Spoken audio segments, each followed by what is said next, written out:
welcome to Season 6, Episode 21 of Unlimited Opinions. I'm Adam Bishop. I'm Mark Bishop. We are, of course, reading James Hitchcock's History of the Catholic Church from the Apostolic Age to the Third Millennium, this time covering the first part of the last chapter, Joy and Hope, Grief and Anguish, really talking pretty much only about the Second Vatican Council and all of the fallout immediately after that. I thought this was a great chapter. Really kind of piecing together, everything that happened since that, all of the different opinions on Vatican II, sort of the different camps that came about because of what was decided at the council. I thought this was my favorite chapter out of this section by far. I don't know if you've read the full thing. I read the full chapter a couple days ago now, but I thought it was great. So what did you think? I only read what is necessary. All right. I was a born procrastinator, so I read the first half approximately of this chapter. So I don't know how the book ends. Mm-hmm. Well, I do. But so I have an advantage, I guess. You do. You can set the tone for the next episode. You told me to turn up my microphone or whatever, and now I feel like I'm yelling in my own ears. You could turn it down a little bit. I can adjust it on my end. I can't even figure that out. All right. So I agree with what you're saying, though, because and for me, I was born in 70. Mm-hmm. So Vatican II had already happened, but I remember a lot of discussions. Like my parents were very active in the Catholic Church, and they discussed stuff like that, and they had discussion groups like Catholic discussion groups, so they do readings and then they discussed anyway. So, and I always remember a whole lot of discussions about Vatican II and whether it was a good thing or a bad thing, and a lot of not heated discussions, but pretty. I don't remember them, but I just do remember it was a big topic of discussion when I was a kid, even still, because we're talking about mid 70s, about 10 years after, Vatican II. And, I never really looked into it. It's just something, there's Vatican II. And the only thing I knew about it was, allowed the mass to be in the vernacular. Mm-hmm. I mean, that's really the only thing I knew of Vatican II. And, what struck me, I guess I'll just say this in the beginning, but what struck me is almost the hubris of John the 23rd in calling the council. Like everything was going so well. Mass attendance was really high. I mean, what did they say? The stats the author mentioned was, I think in the United States, like 3/4 of Catholics were attending Mass regularly on a weekly basis. I mean, that is an astoundingly high number compared to what we have now. I mean, then other numbers, just across, vocations and everything else. And I think maybe there was a sense, maybe they're a little overconfident because they kind of seemed to open a Pandora's box of questioning. Mm-hmm. And that's healthy, for a religion within certain parameters, but but you don't want to question so much you undermine the foundation of the faith. And I suspect that's part of what happened. Now, of course, all this stuff may have happened anyway because the whole world went mad in the 1960s. But maybe this had something to do with it too. I think that's kind of what the author was saying throughout. Kind of what you were saying is just like nobody was really sure. 100% what Vatican II even meant, like all of the decisions. It was just such a time of like confusion, and the like results, if that's what you want to call them, were left like so vague that anybody could really pull whatever they wanted from, the council. And so it just led to exactly what you're talking about, these discussions one way or the other, where it's like, well, we don't really know. And depending on where you're at in the world, one bishop will tell you something, one bishop will tell you like the complete opposite and go in very different directions with it. So it's just kind of like a really, really interesting time for the Catholic Church. I think he describes it as one of the biggest crises that the church has faced, which I think is accurate. Yeah, probably. Mm-hmm. Except for when you had the anti-pope. No, that's pretty bad. That's that's up there in bad things. Yes. All right. So let's get to it. As far as what are we even talking about here? This time period.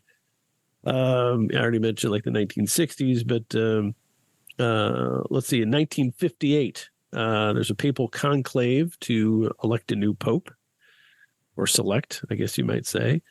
And so they selected Cardinal Angelo Roncalli. I guess that's how you pronounce it. But he ends up being John the 23rd, and he served from 58 to 63, 1958 to 1963. So in my view of the world, very recent, but maybe ancient for, if there's anybody younger listening to this or to you, further generation removed. But he was, as the author says, he was unusually old at the time, 77 when he was selected. So I think the expectation was that, well, he'd be a placeholder for a little while and then go on to other things. But he almost immediately called this council to discuss these things, and it had a different style. That's a big thing. And the author points out that he met with non-Catholics. He left the Vatican, which is a departure from the traditional way the popes had acted.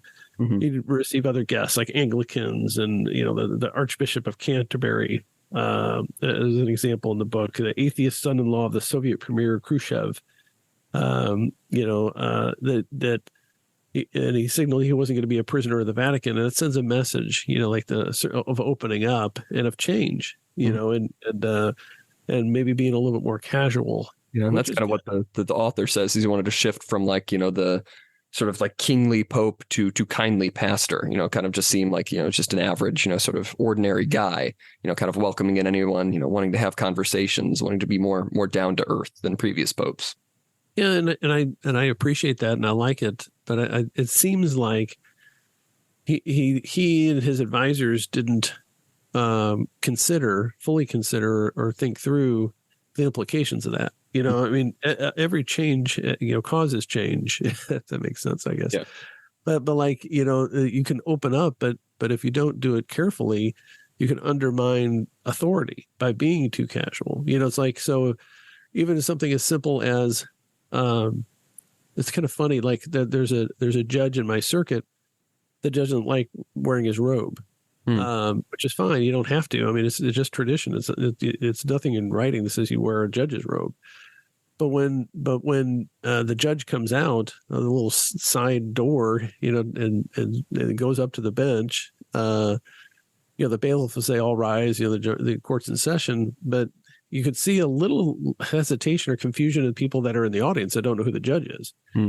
Because he's not dressed like a judge. He's dressed like one of us. He's like a suit. And a lot of times he's just in a collar shirt and a tie that's kind of loose around the collar. He's not even wearing a jacket. And so it kind of gives an impression that all the rules are going to be bent in here.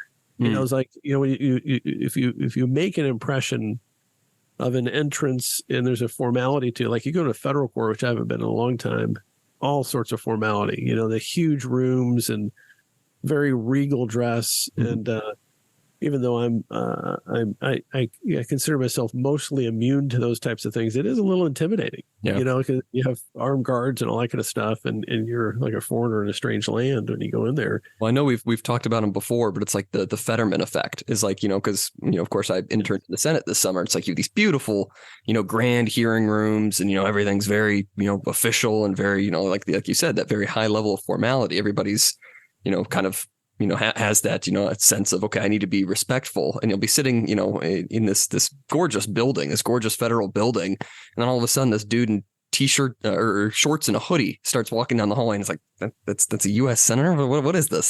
Just makes no sense. And it's just like such like a stark contrast. Like, well, what is this guy doing here? Almost, it's just this idea of you don't fit your surroundings almost. And I don't want to compare, John the 23rd to John Fetterman by any means. But I think it's a similar concept. Now, I will say this: like there are some advantages to that. Like so, when a different judge was doing the truancy court stuff, where you're meeting with kids and families and just trying to encourage them not to show up to school and show up on time.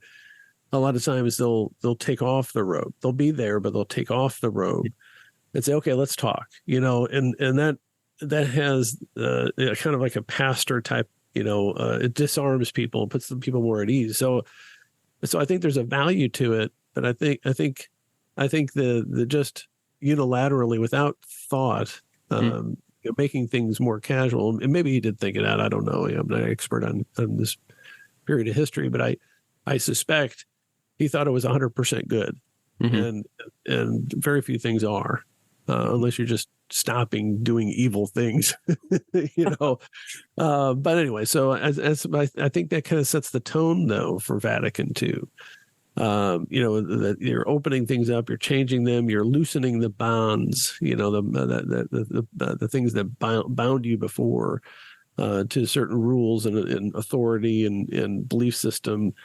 And there's always going to be, especially a church the size of the Catholic Church, there's always going to be people pushing to change the teaching of it, the practices of it. I mean, it's just the nature of it. And that's really what happened. They called a council, and he was, calling it like a new Pentecost to really try to refocus the church from just rules followers to being more advocacy for the Catholic faith, and thinking that they were going to be building on this strong foundation of church attendance and vocations and all that, and then going out into the world and preaching, the gospel and bringing people to the church. And I like the author's line just before that, where he's saying, the council, which to the surprise of everyone, he summoned less than a year after his election, at a time when most Catholics had probably never even heard of such a thing. It's been, not hundreds of years, but it's been, very long time since there's been a council at all. And it's like this idea, I think he gets into it a little bit later, but it's, he says, like we were talking about earlier, the church is very healthy. And, in the past, councils are only called, usually when there's some big crisis, when there's some big theological dispute, and there's not really anything like that going on. I know he talks about that later, but it's like, what's the point of this council right now? What are we here to discuss? Why are you calling this gathering of all of these leaders to discuss things if there's not like a specific problem that's facing the church? It's exactly the opposite. Everything's going well for the church. Everything's going great. It just seems kind of like, well, we're gonna do it. We're gonna discuss some stuff. Yeah. And it seems to me, of course, it's Monday morning quarterbacking, but the things that the Pope initially was talking about the church doing was really administrative.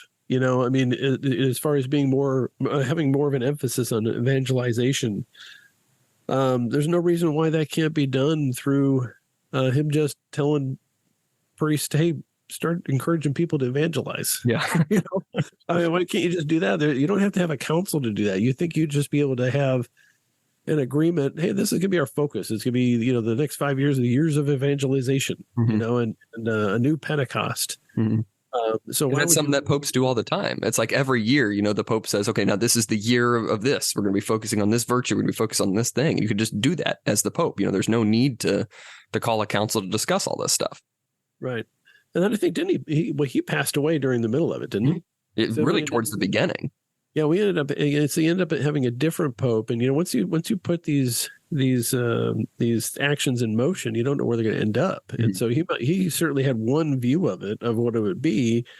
And, his opening address in 1962, the author says, called on the council to take account of the errors, requirements, and opportunities of the age, and regretted that some people, quote, prophets of gloom, seemed unable to see any good in the modern world. And this is really, this struggle with modernism. I don't think this Pope appreciated the danger of modernism and saw the opportunities, which there are a lot of them. There were a lot of them.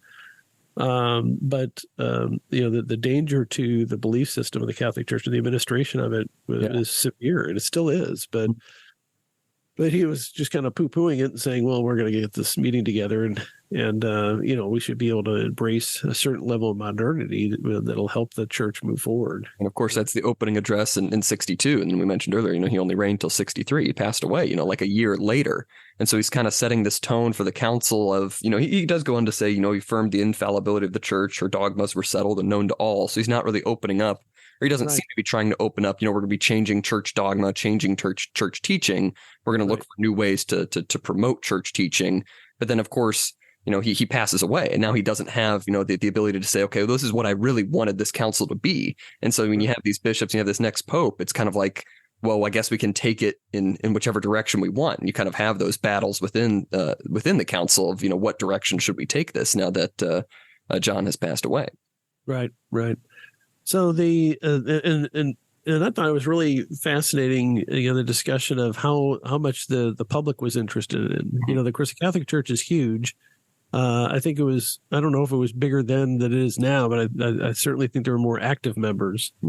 then, and then the question was what's the agenda? But they certainly had media attention, and there's a significant discussion of that in the book about different factions using the media during these negotiations and discussions to try to paint one side as the true right and just people, and the other side being trying to use skullduggery or Machiavellian tactics to thwart the progress, the good progress of the church in this, and of course that means if you're dealing with the media, then or now, it's of course going to be painted as well, if you're a progressive liberal trying to undermine traditional Catholic thought, then you're the hero. And other people saying, hey, hold your horses, don't try to fix what's not broken.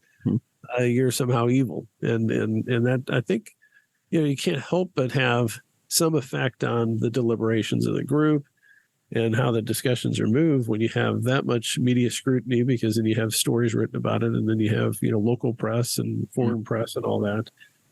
And but anyway, so there's a good discussion of the different blocks of thought, or it's almost like political blocks, but it's based upon theology. But he does not emphasize political views. Yeah. I think he does a good job of saying that these are primarily philosophical or theological groups, but in my mind, they're all political. And then the theology flows from the politics. Yeah. So the first group that he discusses are the progressives, which of course are horrible people. That's my opinion, not the author's. But I thought it's just a great way he discusses them. They're the progressive group, which is kind of similar to what current progressive groups are, but of course they were not as bad then. But they're primarily from 5 Western European countries: the Netherlands, Belgium, France, Germany, Austria, and there's like one guy from Bologna.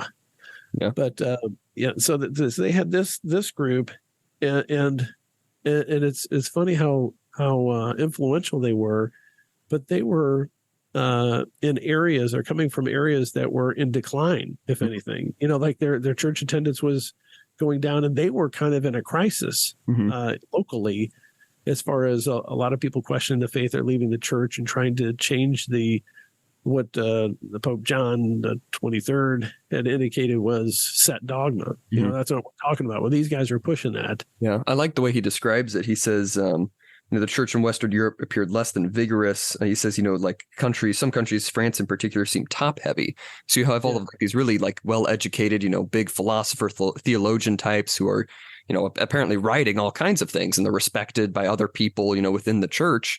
But, all of their communities, all their dioceses are like losing members or bleeding members. So you have all of these people where it's just, all of your interest in the church is concentrated in these top people with no real popular support behind you. And so it's this disconnect of, these people are like the top theologians that everyone's deferring to, but they don't really have a sense of what the church itself wants now at this time, right? Because they don't have that basis of, what the problems are facing, the actual, churchgoer. Yeah. And I would go a step further. I don't think the author would say this, but that it's almost like, when you have these leaders of these organizations, and let's just talk about those parishes or those dioceses, when you have a huge problem of a lot of people not believing and now a lot of people not going to church, it's a lot easier to have theoretical, philosophical, and theological discussions and arguments than it is to actually make a difference and do the hard work of getting people in the pews. That's a tough nut to crack, to get to expand the church, to evangelize what's already there, rather than argue about, we need to have this change in this policy of this theological issue, because that's so much. It's a harder intellectual discussion, but it's more it's easier to do on a day-to-day basis. It's also makes you feel like you're more important without actually doing anything. Mm-hmm. So, and it's like especially a problem with these guys sort of leading the council. He says, the majority of the council fathers tend to defer to the opinions of those prelates, referring to these progressive bloc people.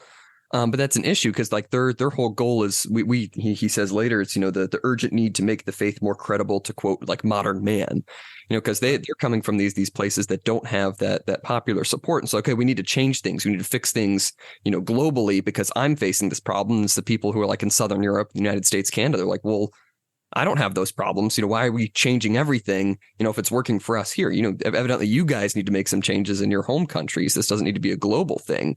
Is kind of the idea that I'm looking at here. It's like, these people from these problem areas are the ones, kind of leading the council, and they don't know how good, some of the other people have it necessarily. Yeah. And I was surprised to see diocesan priest Joseph Ratzinger, mm-hmm. Of Germany involved in that group, and he ends up being the pope, the first pope to resign. What was he? Benedict, right? Yeah, Benedict. Yep. Ratzinger, Benedict. Yeah. And so I saw him, and I'm like, oh my gosh, and he's one of them, one of that group. Although he's considered to be a conservative now, mm-hmm. I still want to know why the heck he quit. Has anybody even explained that? Yeah, I don't know. I haven't heard anything. Yeah. I'm sure the answer's out there. I just haven't looked it up, but I'm expecting it to be scandalous as opposed to, what is he going to say? I just want to spend more time with my family. I mean, you don't have a family, man. I mean, you have siblings, I guess. Yeah. But I don't know. So that's one group. The other group, So I did want to mention this at the very end of the description of the progressives, the theologians. It says, most of the bishops from these countries seemed to see little urgency in many of the questions that came before them, and some expressed bewilderment as to why change was necessary at all. And these are like the third world in the U.S. and right? Yeah. It's like why are we even changing anything? Everything's going okay. Yeah. So the next group would be the conservatives, and that would be they mentioned Cardinal Giuseppe Siri of Genoa, a bunch of people I don't know. Mm-hmm. And they would be basically the people who are just trying to keep the status quo, and so that's what they would make them conservatives, and they don't believe that there's anything that needs to be changed about it. Mm-hmm. And when the Pope starts the council saying, "Well, all the dogma is established," it's like, what are we even arguing about? Mm-hmm. Exactly. Why are you bringing up all these issues? But so then there's these discussions of these. Let's see. The theological discussions, mm-hmm. and I have a couple quotes here I want to look at. It says the modernists raise questions to which later thinkers sometimes return, usually without being conscious modernists. So this is kind of that argument between the Thomists, I guess what do you call that? Those the scholastics, and the people that oppose them is kind of reared its ugly head again in this council without really people being conscious of the fact that they were on those two sides arguing it, which I think was really interesting. Mm-hmm. And the questions are being discussed is, whether the beliefs transcended the historical era in which they were formulated, whether it was necessary to adapt those beliefs to the spirit of the age, to what extent belief was the product of human religious sense rather than supernatural revelation, whether modern scholarship, especially biblical studies, had discredited certain beliefs, and whether the Catholic faith had to be understood only in terms of Thomistic theology and philosophy. I mean, that's everything, isn't it? And they're arguing about everything. Mm-hmm. There's not a whole lot beyond that. Yeah.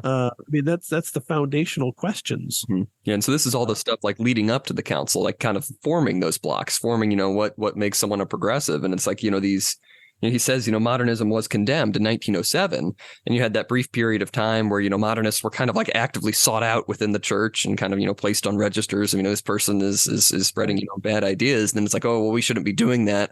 And now, 50 years later, you're seeing all of these things surge back up, because I think, part of the problem was the church kind of became lax on that. And you're starting to see, even in the leadership, with, even Pope John the 23rd saying, OK, we need to see what the modern age can offer us now. That sort of idea, he's not promoting modernism per se, but he's, allowing for, things that could turn into modernism, or allowing for these, modernistic arguments to come up again.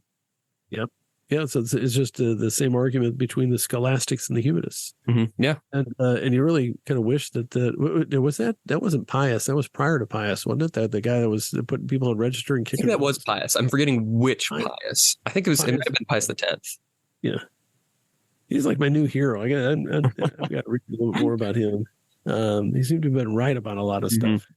But anyway, so there's a discussion of ressourcement. Yeah, ressourcement,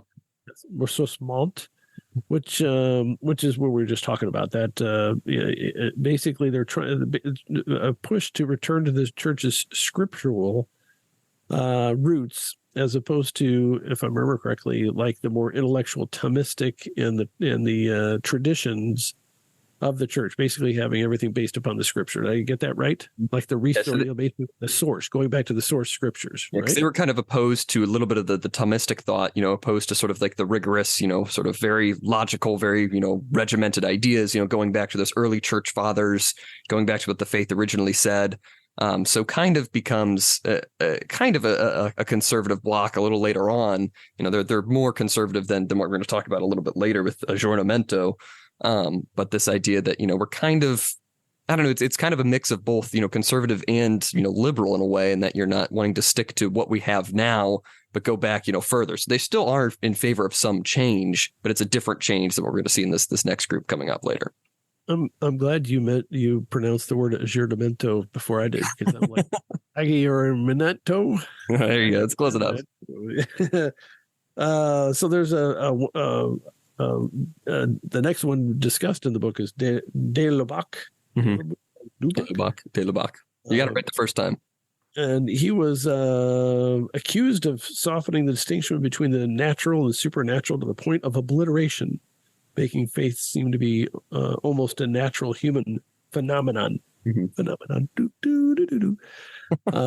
So I guess he had this new theology was taught primarily in a few Jesuit and Dominican theologiates in Europe.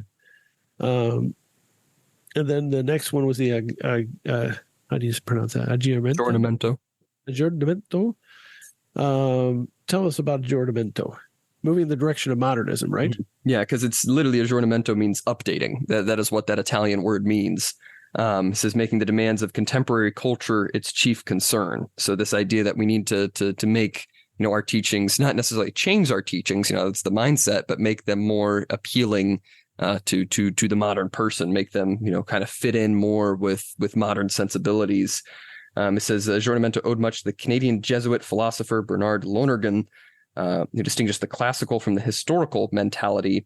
So the classical idea is that belief in a stable and unchanging mental universe was now discredited, and that theology had to operate within the historical mode. So understanding that our entire way of thinking has changed over time. We need to be kind of critical of our history. It's very similar to those discussions on like biblical criticism and stuff before. Understanding not necessarily word for word, literally played out, but, updating it, understanding, this could be very allegorical. This could be, we need to sort of update these things to our modern sensibilities. Our minds have changed since then.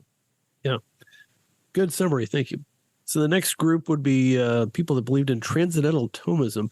I didn't know this was even a theoretical possibility. It seemed like more kind of an oxymoron to me, or contradictory terms. I don't know. But the transcendental Thomism was called because it posited a fundamental affinity for God within the human soul that allowed men to transcend ordinary knowledge.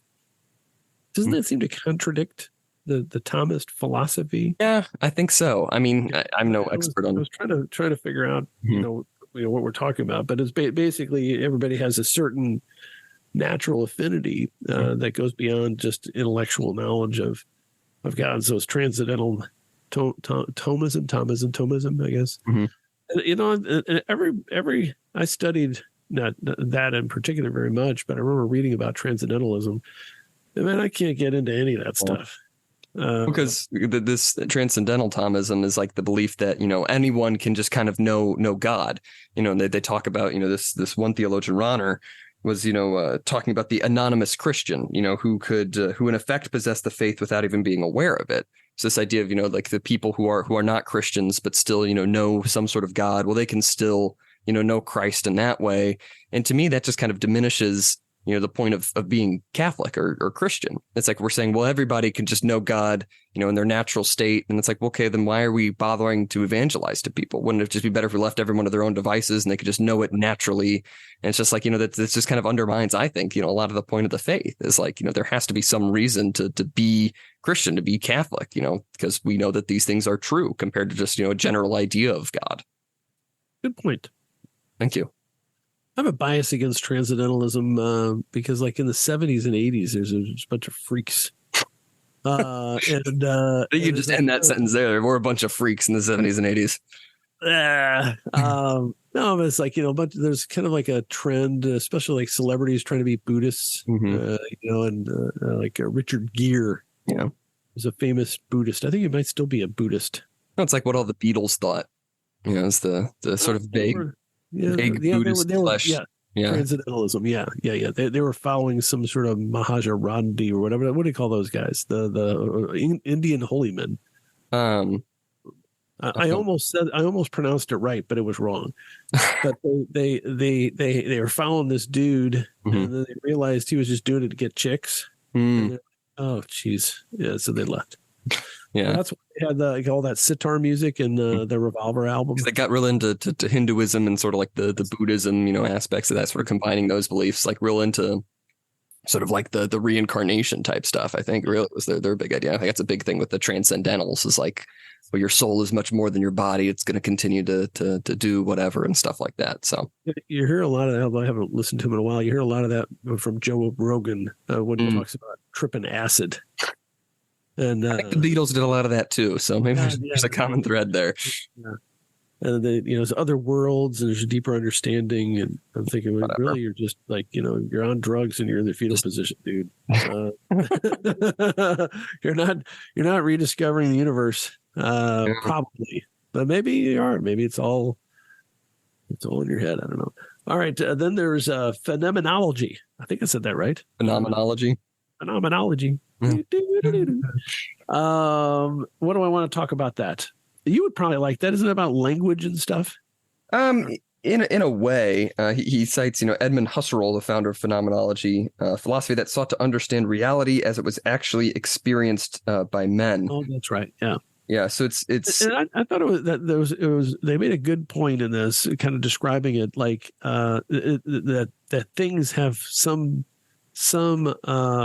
value or existence beyond just the stuff they are. The example was a house is not merely a material structure, but has a special meaning to those who inhabit it. Like your own, the home you grew up in has some sort of meaning and value beyond just the bricks and mortar. Which I think it's a kind of interesting way to look at life. I don't know how useful it is, but let's see. I don't know. He does say it was useful, like talking about marriage. And like the concept of marriage isn't just the physical aspect, the immediate like procreation aspect, but the dual purpose procreation of children and the spiritual unity of the spouses. So it's not just the physical, but also what comes along with that. And I don't want to go too far into this because it probably makes us both uncomfortable. But I think this part of it really resonated with me, and I was thinking, every once in a while, these little things on social media pop up where there's like. I guess there's some sort of algorithm. So maybe I'm telling it myself of the things that I watch, but I can think once you watch one, you get like 10 of them, like on Twitter's or something. Yeah. And they have videos, but they have like that whatever podcast. And they also have like another thing, Fresh and Fit, which I'm not really into, I don't know really what's going on in the world, but there's a lot of these discussions and it's usually the guys are like, do whatever you can because women are horrible. That type of, this whole, like, you have to be the top G. I think that's a term. You have to be like an alpha guy and be really successful so you can get the best women. And it's all about transactional stuff. And never once. And there's really interesting discussions because they have half mentally incapacitated women on there. I mean, they really are quite stupid. Yeah. And I don't mean not just not knowledgeable, but it was really funny. I mean, the ones that really laugh out loud is when they say, okay, all right, take a break.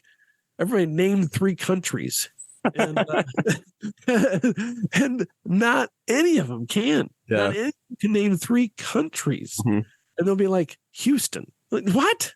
That's not even a state. It's a city. And it's like the man on the, like Jay Leno used to do that when he was on the Tonight Show, the man on the street interviews. I thought he was cherry picking, but I think he was just there. I think they were just interviewing just random people on the street, and almost nobody knows anything. Yeah. But anyway, so I think my point of all that is they need to get some guests on there that really talk about how the marriage and like, what does it say here? There's a spiritual unity of the spouses that is experienced, and that this belief system that we're talking about, this phenomenology, held that sex without love, even between married persons, was therefore a moral disorder. And I think there's a lot of truth to that. If there's not love there, it really is a destructive thing. Like sex is a destructive thing if there's not love at the basis of it. I firmly believe that, and I wish, because that's not a religious thing, and I think somebody should be able to articulate that on one of those podcasts. You're not even talking about marriage. You know, if you're just saying sex without love, I mean, that really, I think, is what's damaging a lot of these girls, you know, that are doing this either for money or they're just going from one guy to the next. I don't think anybody has told them that. I think Michael Knowles was on that whatever podcast a few months ago. And so I think he got into some of that stuff because he is Catholic. So of course he holds with a lot of those beliefs. But it's Candace Owens was on there too. I've never watched the whole episodes. Yeah, I haven't seen the full Michael Knowles either. I've seen some clips of it, and it's like some of these girls are just like so astounded when someone's like, well, you know, of course I don't want to, you know, have sex with you without, you know, marrying you, without loving you. And I'm like, what? What are you talking about? And it's just like such a you know, I feel so bad for those girls too. It's like it's such a devaluation of them. It's like they've lived their whole lives, you know, almost like thinking like they're just a tool for something, and it's just disgusting. And they're taught to celebrate that, and taught that it's like such a good thing. Oh, you're free of the, you know, the shackles of patriarchy or whatever. You know, you're so free, you're so independent, you can do whatever you want, and it's just led to like almost just like a loveless life, and it's just so sad. Yeah, and they think they're in control and they're in the power seat because there are people pursuing them. But in a sense, they kind of are, but they're giving up the pursuit too early and too easily and too frequently. You know, and it really, gosh, it's just so sad because you know they're going to be, you know, they're miserable as they're sitting there. You can see it. You can see the soulless sense in their eyes, you know, and it really is sad. I mean, if you know, sometimes I giggle at them, but then I'm like, oh God, how do you go through life being that stupid? And you know, they're just being taken advantage of, and they think they're in charge, and that's the whole, you know, that's the whole manipulation of them, and it's just really anyway. So that made me think of that while we're going through this book, and the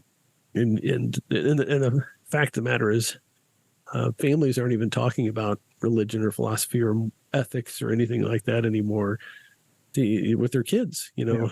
And of course, the guys aren't there. I'm going to say something sexist. So advance warning. Good to preface, I guess. Well, I don't think that women discuss ethics or religion as much as men do when those topics would come up. I don't get the sense, and the theoretical side of it.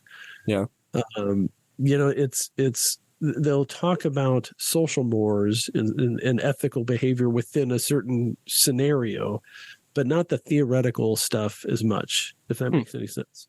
But and so anyway, my point is, if you don't have a guy in the household, you know, a father, I think you know, there's all sorts of bad things happen. And just practically speaking, it's better to have, well, I mean, I guess you'd say a good father in there, because you don't want somebody that's just a terrible person either. That's true. Anyway, so let's go back to the topic. Sorry about that side rant.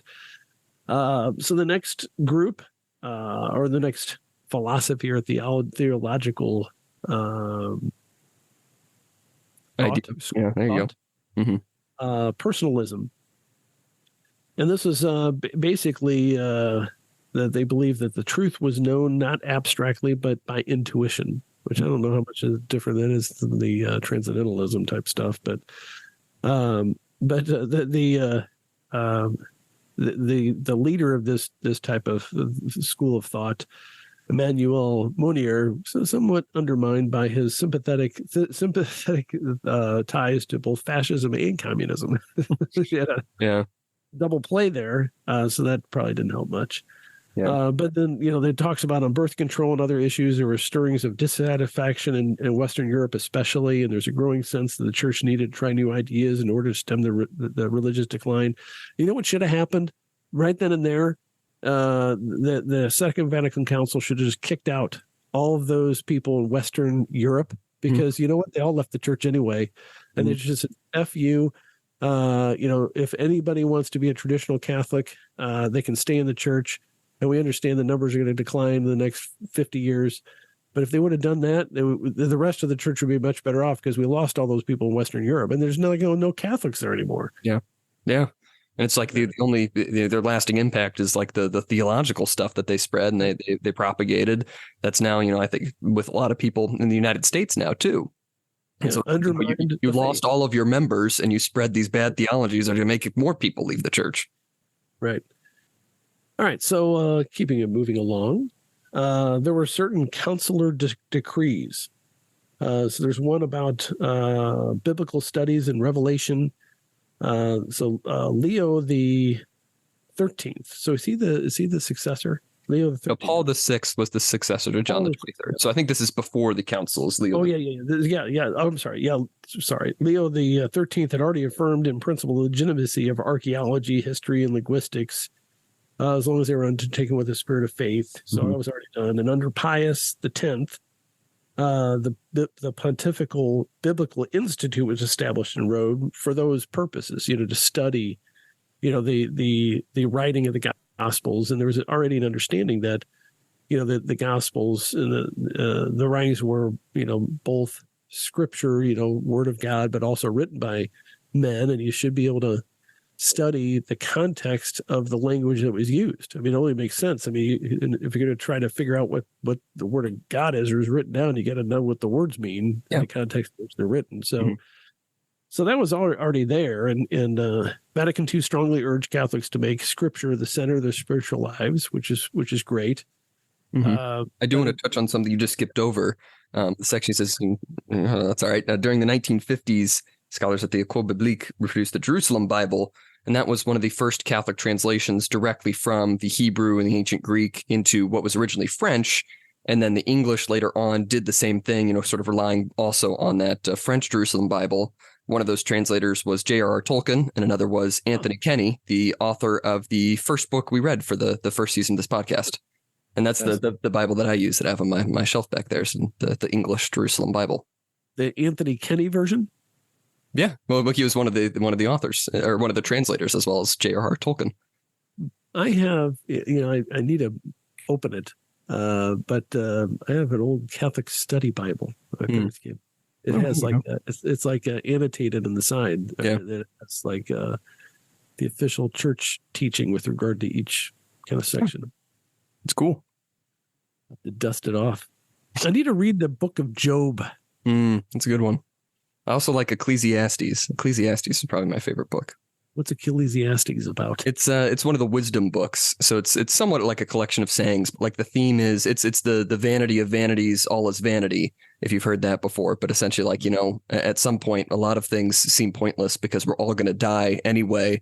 And so the only thing that you can really do while you're alive is work, because work is constant. Find joy in your work and give your work to God. And that's sort of the current in that book.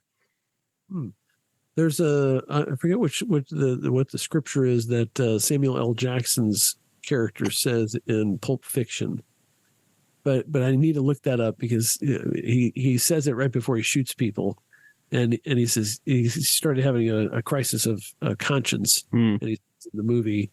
I used to say that just because I thought it was a badass thing to say, but now I'm starting to wonder. And then he goes on this long diatribe. So I got to study that too. There's a lot of things I got to read. I'm plugging through some of my books. I'm finally finishing books. Is it from Ezekiel, the path of the righteous man is beset on all sides by the iniquities of the selfish and the tyranny of evil men. Yes. Yes, that is it. That's a good verse. Very good Googling. Then he has a kind of a exposition, I guess you'd say, about that later in the movie. And I'm trying to think, is that when I think that might be in the diner scene, but anyway, so good. Watch Pulp Fiction. All right. It's a good movie. Have you ever seen it? No, I haven't. It's violent and it has Bruce Willis. Oh, there you go. That's all you need. It's a John Travolta. Yeah. Samuel Jackson. Yeah, no, I know of it. I've just never seen it.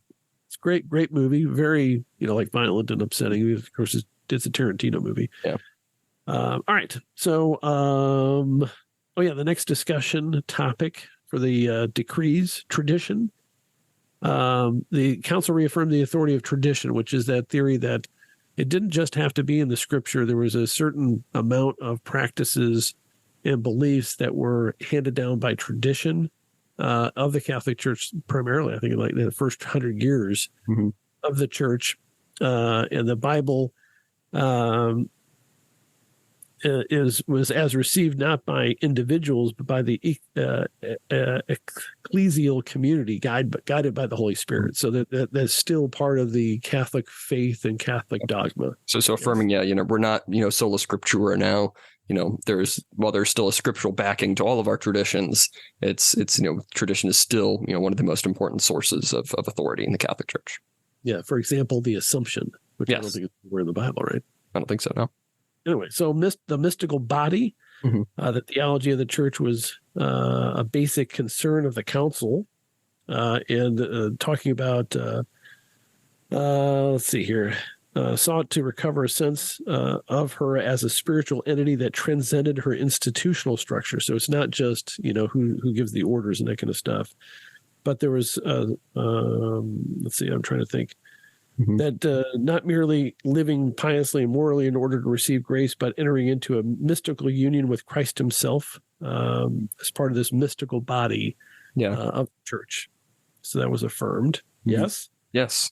And then the other models, I'm trying to remember what my notes were about this. It's just light of the nations.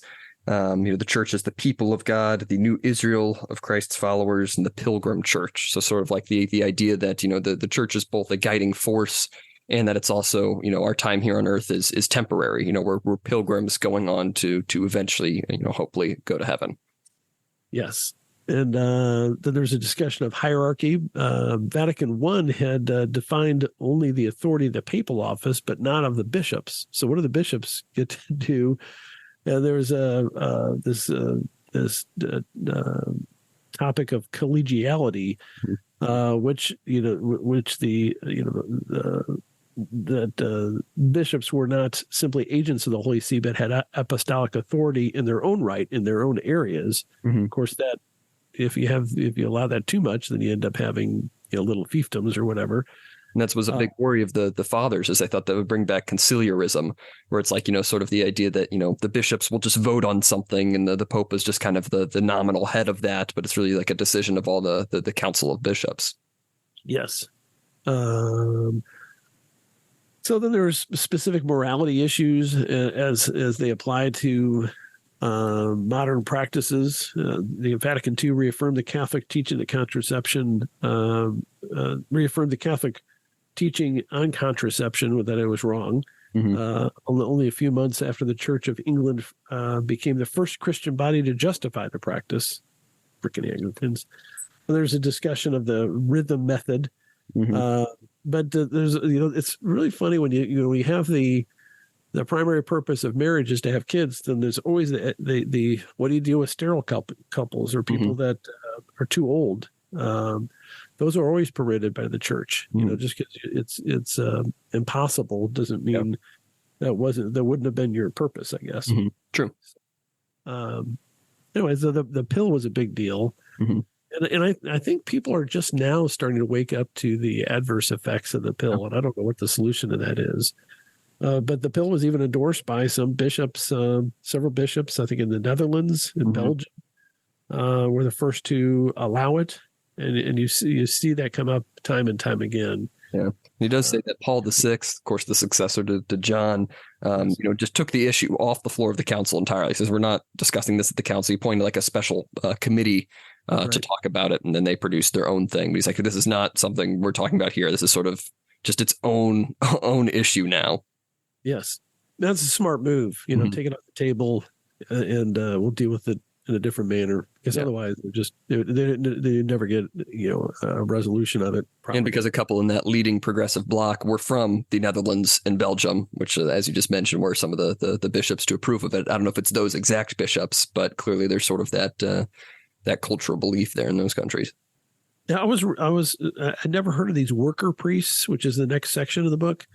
Like during the Second World War, where you had an effort to have, well, of course, the priests ended up in the concentration camps, or sometimes volunteered to minister in the concentration camps, or as forced labor and all that. But there was this effort during and after the war, World War II, to have worker priests. So you wouldn't have like a regular parish; you just join the line of employees, and it was a bold effort to try to proselytize these people who have left the church. But they eventually suppressed the experiment because more likely than not, the priest got converted to Marxism. It's like, oh no, now we lost the priest. That's not good. So I never even heard of that anymore. Neither. It was mentioned a few church fathers raised the issue of celibacy, but Paul the Sixth forbade its discussion. Kind of a similar thing. Nope, talk about that. It's off topic. Although, if they're going to reform anything, that's probably what they should have reformed. And the next time there's a council, I'm sure that's going to be in there. Well, at least as a big topic of discussion, I would think. Because that was a big topic in the synod, and that was just called back in October. So. What do they even do with that? I saw some headlines. Do they come to any sort of decisions about anything? Nothing. There'll be like another round in like 3 years or something. So because it's not a council, because it's just like essentially an advising body, and it's like just, okay, here's where everybody voted on everything, and they're not actually going to they don't have any really weight to anything. The Pope doesn't have to act on anything that they say. It's just kind of an idea of where the church is at on these issues. Do you see he's evicting Cardinal Burke, who used to be the Archbishop here in St. Louis? Mm-hmm. I did see that apartment. I'm like, what? That's I'm sure there's a battle going on behind the scenes between the conservatives and the communists.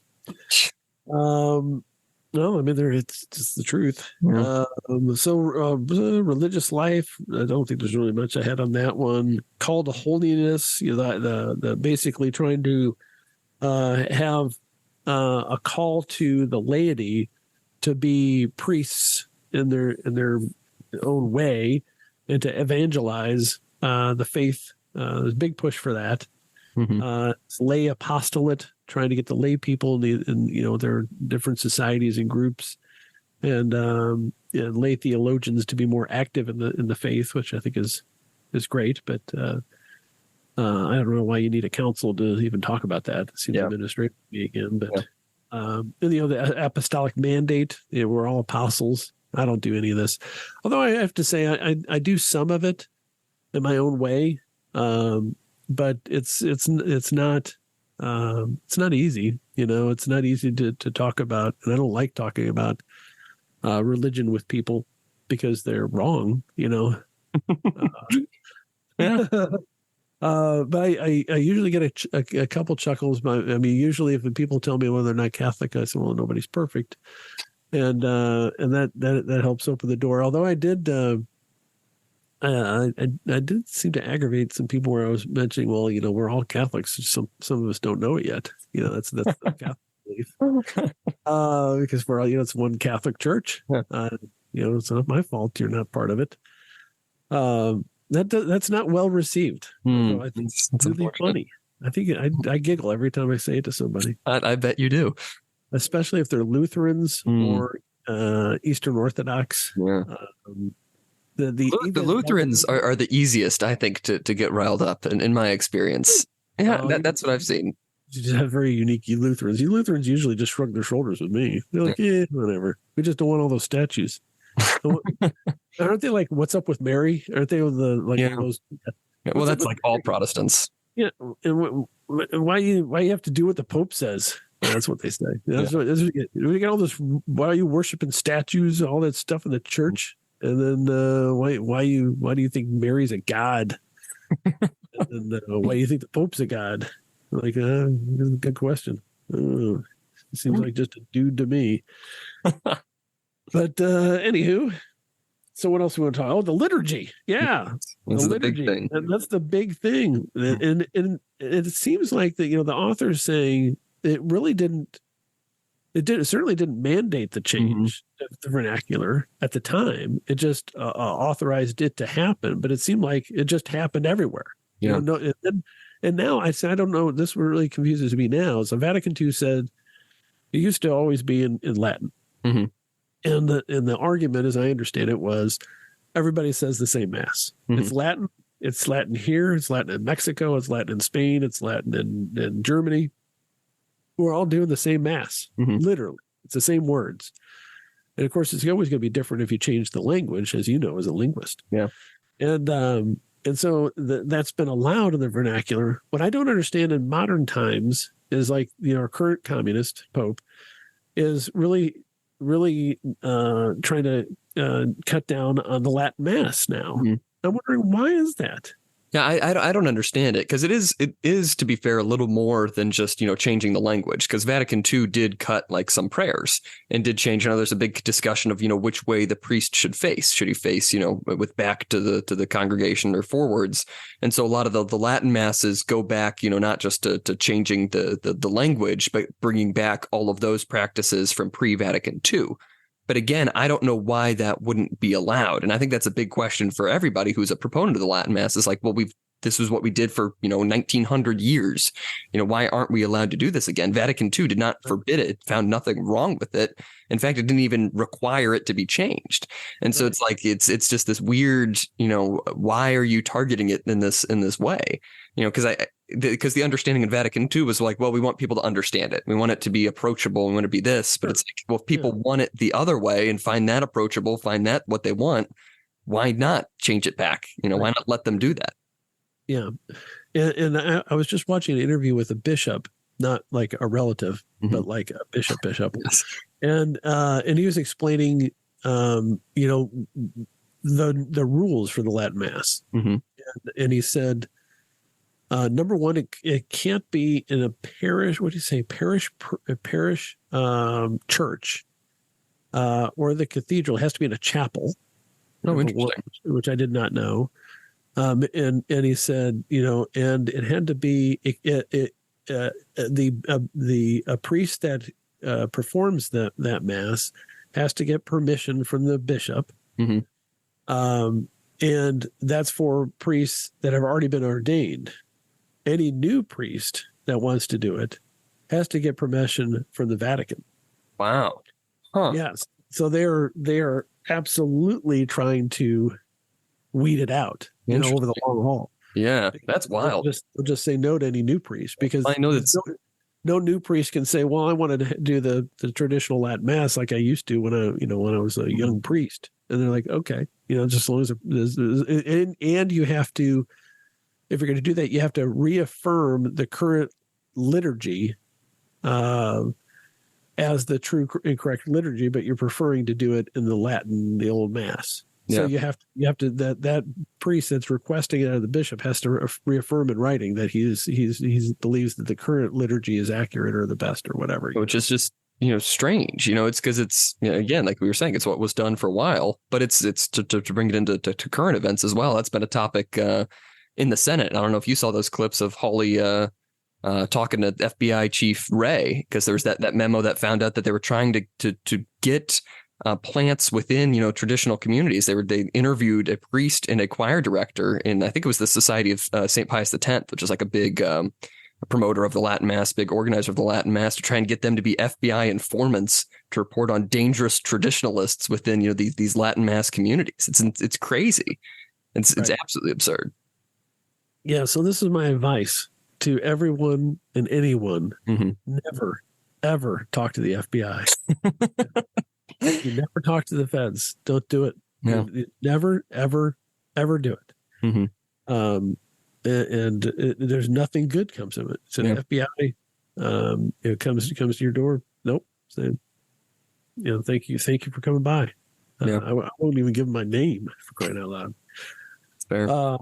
But and I'm not, as you know, I'm not anti-police or anything, but the feds have just gotten out of control. So yeah, and I think the same impetus motivates the Vatican as it motivates the FBI. Mm-hmm. These are dangerous, conservative, reactionary people, as opposed to just really good, decent, devout people that are trying to restore the health of their society. Mm-hmm. Yeah. And their faith and all that stuff. But anyway, so and there was a revival of the Gregorian chant, which I didn't know went to the wayside. Mm-hmm. And at some point, it was a revival of that. So it's part of the liturgy. And this is in the lead up. I'm sorry. Yeah, because this is like the lead up to the council, where what he's talking about here. This isn't getting into their decrees. Of course, that the council did not decree anything about Gregorian chant by any means. Yeah. So there's you're right. And then and there's a mention of Pius X, which was, a part of this liturgical movement, talking about frequent communion and allowing the children to make communion at an early age, which was pre-Vatican II. Mm-hmm. And there's a mention of the sacred mysteries. I didn't really think anything was important about that, but maybe there is. But the liturgical calendar was changed to emphasize the seasonal cycle, which I think is the current what we do now. The Christmas, Epiphany, Holy Week, and Pentecost over this sanctorial cycle that commemorated the saints and all that. And I think it seems to make a lot more sense to me than just like memorial masses and commemorating the lights of the saints. Although I think there's a lot of value in that too, because you use them as examples, I guess. Mm-hmm. But, he does make an interesting point. I think in this next section, if I'm remembering correctly.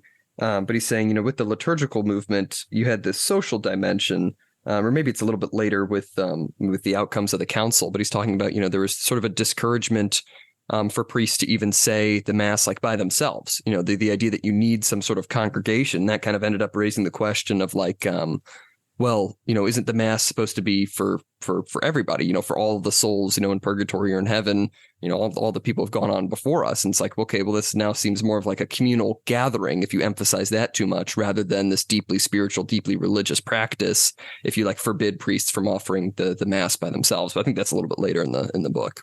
Mm-hmm. Okay, so yeah, they were talking about the vernacular and the push was for active participation of the parishioners, because, if they didn't even understand the language, how can they even really be actively participating? And I guess, and of course, this was before my time. I guess a lot of times the priest is the only one talking about the whole time. Back in pre-Vatican, the Latin Mass, and then you mentioned, the back to the audience, that we're all facing the altar, the Eucharist, and that the concern was that you're not being fully present in a prayerful spirit, attending closely to the rites if you don't even understand the language. Yeah. But the vernacular was changed, but it was the most famous change in Vatican II to authorize that. Mm-hmm. But like we already said, it wasn't saying that it was required. Yeah. Which I thought it was. I actually did. I thought it changed it, so especially in recent years, because they're cracking down on the Latin. Well, that's what it seems like, but evidently not. Then the Marian piety. I don't know if we need to talk about that. So the ecumenism, which is like reaching out to other religions, was part of this. The council's legacies. One of the legacies of the council was movement towards Protestants and Eastern Orthodox to trying to, because I gather from this, Catholic priests and bishops were not really allowed to pray at the same events as other religions. And I had this come up in an interesting way. When I was on a school board, there was like a prayer vigil. What was that? I was in the school. I guess it was post 9/11. I think it was it was like maybe the 1 year anniversary of 9/11. It was a local civic group, like it was up, and we lived in Imperial, and there was a local minister of some little church, and he participated in this multi-church prayer service. They each were there, and there's kind of non-denominational Christian prayers, commemorating the lost and praying for soldiers and that kind of really anodyne stuff. And he got in all sorts of hot water, and before I knew it, and I didn't know the guy, but he got reassigned. It was a huge deal because he had attended a prayer service with other religions, and evidently, whichever church he was with, he ain't supposed to do that. Interesting. And, you get a bunch of trouble. So that happens all the time. Yeah. Behind the scenes, we wouldn't know it. Yeah. But you don't often see Catholic priests being involved in community. Like there'll be like a ministerial alliance, and you're very rare to see a Catholic priest involved in those. We have that up here a little bit, not with our priest for the Newman Center, but our deacon is real involved with that stuff, because we have like every once in a while like student interfaith stuff, which is fine. I mean, especially for college students, just trying to get them to become, any variety of Christian, I think is better than nothing. But it does always seem a little odd to me sometimes when we're really involved with those events, when it's kind of like I've never been to one, but it seems to me it's almost like sometimes like a live Q&A almost of like comparing, the different faiths for interested, college students, which makes it seem like, I don't know if we should be participating in that, because it's like, kind of weighing us against other people. And I don't know, it almost seems like kind of campaigning for votes almost, but not. Yeah. So do you actively participate, or you just as an observer? I've never been. Oh, you've never been to I've never been one of those. Yeah. Oh, okay. Well, because I don't have any questions about the other religions. I know I'm right, so I've no there you go. Get others. Well, I was gonna give you permission to steal my line about how we're all Catholics. Just all you people don't know it yet. So whenever you wake up, give me a call. Yeah.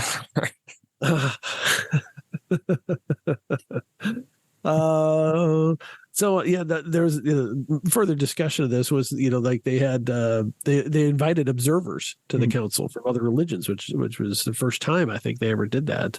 Well, the Catholic Church. They did invite them for other councils. I know you guys mentioned Pius IX had bluntly told the Protestants that Vatican I was yet another opportunity for them to repent their errors. So they did invite them, but it's like, come in and see where you're wrong. So it's this different idea of, come in and you can see what we're talking about, and maybe we can have some conversations with you too. Right. It was a different type of invitation. It was an invitation for you to admit your sins. Yeah. But anyway, if I ever host an interfaith event, that's what it's going to be. Protestants come in, I can let you tell me how you're wrong. Let's see. So what else we want to talk about? John the 23rd began the ecumenical initiative even before the council began. So he was meeting with non-Catholics. I already talked about those, but it's mentioned in the book again. And Protestants and Eastern Orthodox were invited to send observers to the council. And the way the author says is unique for Vatican II. So there were, so the council itself identified certain religious truth as present in what was an effective series of overlapping circles. So that was kind of an interesting way to look at it, with all Christian faiths possessing some degree of the truth, but in the fullness of Christ's truth present only in the Catholic Church. Yeah. And emphasize that, other religions could have their own inherent basic truth about, there's a creator. Mm-hmm. But basically, the true church, the true truth would be Catholic, and everybody else might get close, and they have an overlapping. You might be 80% right. Yeah. And it kind of goes, step by step. What the order was. He says, priority was given to the Eastern Orthodox as being the closest to Catholics, and he does say even the mutual excommunications of 1054 were formally rescinded after the councils, like 900 years later. Like, okay, we're not, excommunicating everybody from the Eastern Orthodoxy anymore. And then it goes into the Protestants, and then the Jews, and then non-Christians after that, sort of in a rank of, who is closest to having the full truth. Yes. So interesting. Yes. So the Jews are ahead of like the Muslims. Yeah. Well, I don't know. I think sometimes the Jews and the Muslims are almost equated a little bit. In a way. Not officially. I mean, they're the chosen people. Well, yeah, they have a little bit of prominence, but we're all Jewish in our own way, because we kind of start out as Jewish. Yeah, I mean, that's really. Yeah. Yeah. So what else we want to talk about? Kind of running out of steam. Yeah.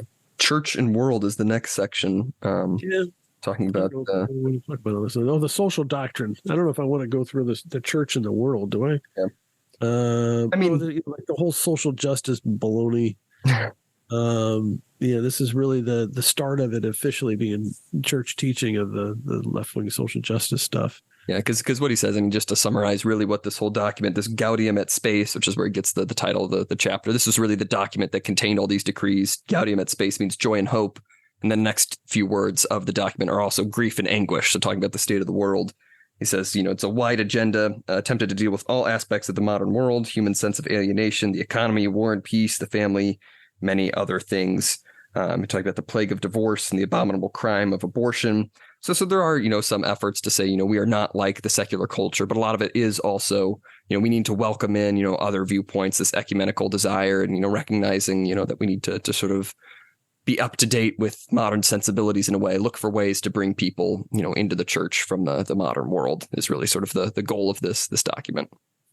Yeah, and I think that the title is of the chapter, which is borrowed from that decree, as you mentioned, is really descriptive, I think, of Vatican II. It starts with joy and hope. We're doing great. We're hopeful about all the great things we're going to do. It ends in grief and anguish. Yeah. Yeah, I agree. Oh my God, what happened to this church? How are we going to survive this? And we have to close 50% of our churches because nobody's coming in anymore. So the social doctrines, we kind of talked about a little bit that, but we already talked a little bit about how the 60s began, and I don't know if it was, like I said, whether Vatican II caused some of this or played into it, or if it just happened to coincide with it. I mean, I don't know. We can lay all the blame on these church leaders at the time, but I think that the author makes a good point where he says on 492, where he talks about liberation. Read or speak. And I'm just going to quote from this. Unrecognized at first, it soon became clear that attempting to counter secularism by moving closer to the secular culture produced largely negative results. I mean, I don't think any truer words could be said about anything the church does, trying to become more modern or more secular. It's always a failure. It's always been a failure. And that's part of the reason I think it kind of just dawned on me. Part of the reason why I hate youth groups. The Catholic youth groups are going to start one at our parish again, and it's going to be some well-intentioned weirdo with a acoustic guitar and a beard and his goofy wife. I don't know that because they haven't said who's going to be in charge of it, but I'm just making that prediction. And as Eli was coming out of church last week, a nice priest who actually remembers his name for me to serve her, says, "Hey, we're starting a youth group. You interested?" And Eli says, "Maybe." I don't want to get away from this guy. There's no way Eli's going to do a youth group. But I mean, if there's a group of people, his buddies were doing it, I'm sure he'd go along, and he doesn't have a problem with it and all that. But it's not like Sam, Sam would have just told the guy no. Yeah, that's true. But anyway, but they're always trying to be so modern. Let's just be this new thing. No, I don't even think it resonates with the youth. Yeah, and it's a weird mix because the big growth area is the super ultra traditionalists. Yeah. I mean, that's where families are coming in, the youth are coming in. It's really wild. The seminarians, they're in a bunch of beatniks. You don't know that term. They're in a bunch of hippies, playing acoustic guitars, going to the seminary. It's a bunch of super ultra conservative Catholics, traditionalists. And that's kind of what you see at like the Newman Center here, at least. Because I mean, it's not the same thing as a youth group, but it does have some of those tendencies where you do have it is a little bit of a mixed bag. We do have some of the people who are more into like the real modern, sort of Christian worship songs and that sort of stuff and that sort of, attitude, which is fine for what it is. But I find that the majority of the people who go to Catholic Newman Centers are the exact people you're talking about. Anyone who stays, devoutly Catholic through college and wants to be in a community with other Catholics is going to be a more traditional person.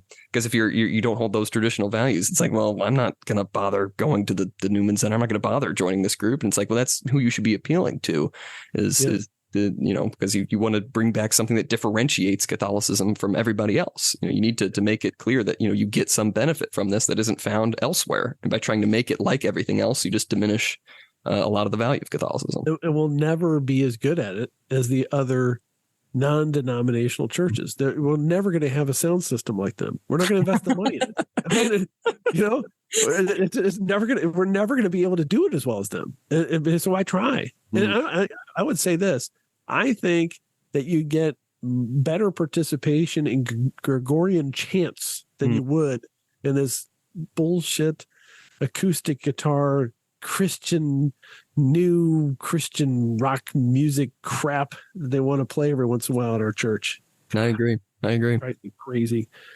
And they always play extra verses at the recessional. And your mother thinks it's rude to leave and before the song is over. I'm like, the mass has been over for like 8 minutes. Play us off or something. I don't know. Stop singing. That's rude if we leave before they're done playing. Well, they need to stop playing. I didn't want them to start in the first place. Stupid hippies. Yeah, that's true. I don't know if there's anything else. I think we covered it pretty well. The first part of the Vatican stuff. Yeah. I think just mentioning the media though, and I know we did talk about that a little bit earlier, but that's the section right after what you were just looking at. With the gist of such reporting was that at long last the church was admitting her many errors and coming to terms with modern culture. So that's what everybody outside the church was seeing, is like, oh, the church is finally recognizing that she was wrong and she did all these bad things in the past, and these progressives are fighting for truth and for justice, and these evil conservatives are Machiavellian, kind of what you were saying earlier. It's this fight between it was portrayed by the media as this fight between hope for the church and, atonement for her wrongs, and these people who just wanted more power. Essentially, that's how a lot of people outside the church viewed it. Yep. And the author makes a good point where they talk about like the changing of these rules a little bit later on that page. If Catholics could now eat meat on Fridays, why could they not get divorced? Especially if the purpose of the council and of good Pope John was to make faith less burdensome. So it really, when you loosen up those things and you don't think about the consequences, you end up undermining the foundation of the faith, I think.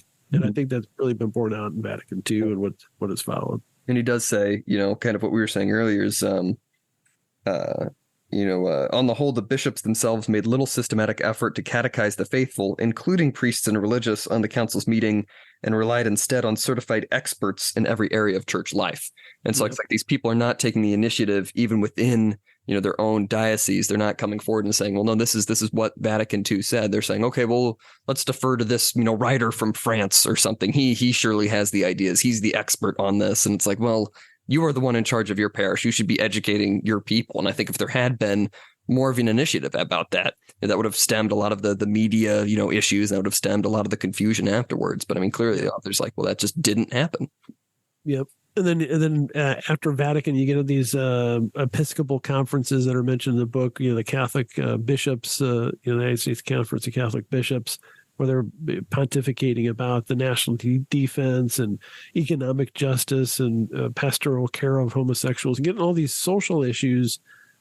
That and generally I agree with what they've said, but it's always pushing to the left. And that, talking about national defense, other than saying, we believe in peace, love, and, brotherly happiness, what else does the Catholic Church really have to say about the cold-blooded calculations of trying to keep the murderous hordes at bay? Well, it's like the other issue that to calm us down and to reaffirm that we're supposed to love our neighbor and all that kind of stuff. But really, am I going to listen to the Conference of Catholic Bishops about the appropriate authorization for national defense funds? I mean, come on.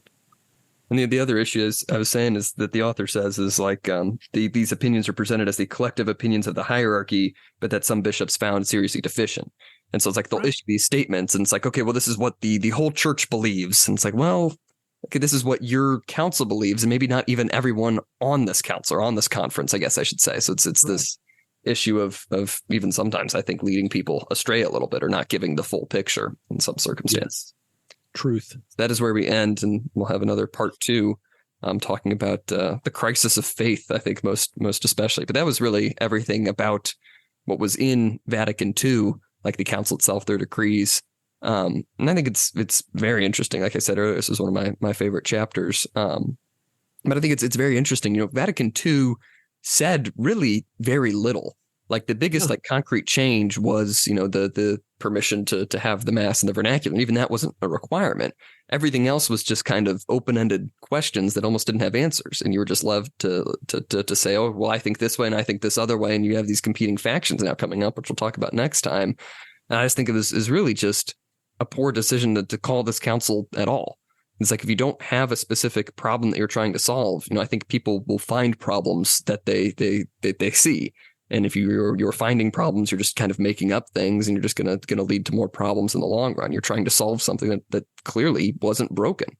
Yes. And there's also an issue with starting down a path when you're at death's door in your late 70s. We're seeing that with our political leaders. Yeah. All these leaders that are, they care, they don't have a real hope for their own future in the world. And I think that makes people make bad decisions. I've seen it with judges. In Missouri, there's a forced retirement at 70, and it's not a day too soon. Mm-hmm. Every single one, so the judge can't serve after they're 70 years of age in Missouri by the Constitution. And we ought to have that for all our federal officers. And, we shouldn't have a senator who's 99 years old in a wheelchair and doesn't know how to read or write anymore. Yeah. We shouldn't have, a president who's 80 or whatever the hell he is and geriatrics, or Trump for that matter. Mm-hmm. The same thing went with this Pope. He starts a council right after he gets selected, then he promptly dies. Then he opens up Pandora's box and he's not even there to see it. Yeah. Very true. Very true. Yes. Do you have any other wisdom? Yes. Do you have any other final thoughts? No. All right. Well, this has been season 6, episode 21 of Unlimited Opinions. You can still shoot us some book suggestions for next season because we only have, I guess, one more episode in this season. We haven't decided on a book. So probably something a little more focused, I think, rather than a big overview of a big, historical sort of process, something more in a specific a topic that we can go chapter by chapter and really dive into to particular idea or something like that. So send us those at ULMTD opinions on Twitter, because it's our Twitter gets so much activity. But this has been season 6, episode 21 of Unlimited Opinions. I've been Adam Bishop. I'm still Mark Bishop.